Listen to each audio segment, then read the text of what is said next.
What's up, everybody? Gibson's Lawn Service checking in with another. I wanted to drop this video before I walk into work because I was kind of on my mind. Something I was thinking about all night last. I ain't gonna say all night, but a good little bit of time. Like I got these two mower clients.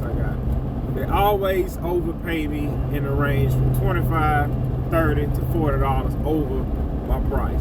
And I have my properties now. They kind of priced a little high.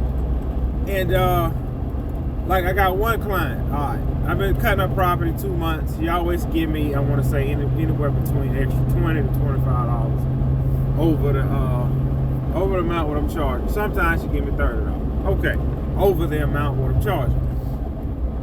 Well, okay, that client just currently moved to a new house, and it kind of needed a heavy cleanup. So instead of me charging her for the heavy cleanup, I kind of just charged her for a routine cut. Because in my mind, I'm like, man, you always overpay me. I want to give you something back in return. You know what I'm saying? And they told me, they said, they told me, hey, what's the price? Let me know. I can go ahead and send you money. And I told her, I was like, nah, not for all the work you did. I said, well, honestly, you know, you've always overpaid me. And I just kind of want to return a favor. And they told me, I'm not overpaying you. I'm paying you what you're worth. And man, that made me think, like, you'll have the same clients stay at the same house right next door to one another. One of them to give you the payment you're asking for, and the other one will give you more because you're worth more to one of the clients versus the other. You know what I'm saying? And like I got another client. This man always give me $30 extra every time. I told him the same thing, man. Look, I appreciate you. You don't have to do this. You don't have to overpay me. He said the same thing. He said, man, I'm not overpaying you. You do such a good job. I'm paying you what you're worth. So I know every client is not gonna give you $30 and $40 tip every time, because a lot of people don't have it like that. And to some people it is, man, he ain't doing them a cutting grass. I can do it myself. It's just a convenience. That's why I'm paying him to do it. You know what I'm saying? And I get that, but these, you have certain clients that hold you more to a higher value than you hold yourself. You know what I'm saying? And man, that kind of, I'm not gonna say that kind of blew my mind, but you know, I can say know your worth, but some people pay you more than you're worth, or in their mind, hey, I'm paying you what you're worth to me. You know what I'm saying? So I just wanted to put that out here. Something I was thinking about, you know what I'm saying? Not saying I'm trying to raise my prices, but it's like, man, it's like, man, that's pretty cool. But I said all that to say this. Don't sell yourself short, you know what I'm saying? And look, I got this other client, they just hit me back up. Last year I kind of dropped them, and they hit me up. They said, hey man, we're going to be going out of town for 2 months. Is it any way possible you can maintain our property while we're gone? And honestly, I wasn't going to do it, but then I was like, man, you know what?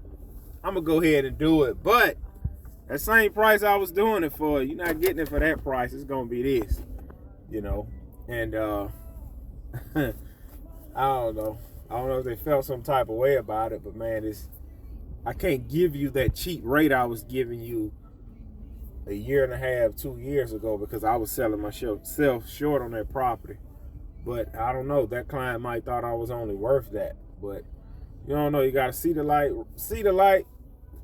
I read this book. I'm about to get off. I know it's been long. About to get off. I read this book called Pumpkin Plan. I forgot who's the author, but the book was a real good book. In that book, he was explaining you have to. This is how the book went, really. It was about this guy. He had a pumpkin plan. He went to this pumpkin patch, a pumpkin fair, I forgot what it was, and he seen this huge, giant pumpkin. And he asked the guy, he said, man, how did you get this pumpkin so big? He said, I got a pumpkin patch myself, but I don't get that big. He said, and the guy told him, he said, look, he said, go in your pumpkin patch and find the top 3 or 4 biggest pumpkins you have in that pumpkin patch, and devote all your time and energy into that. The small ones, get rid of them, pull them out. He said, because it's draining nutrients and energies It's draining nutrients and energies that the big pumpkins can be getting to get even bigger. And how I perceived that book is that I took the I took the lowest 5 of my customers. I said, look, either I got to raise their price or all out let them go. And some I just let them go because it's not worth my time. I don't see how we can grow here.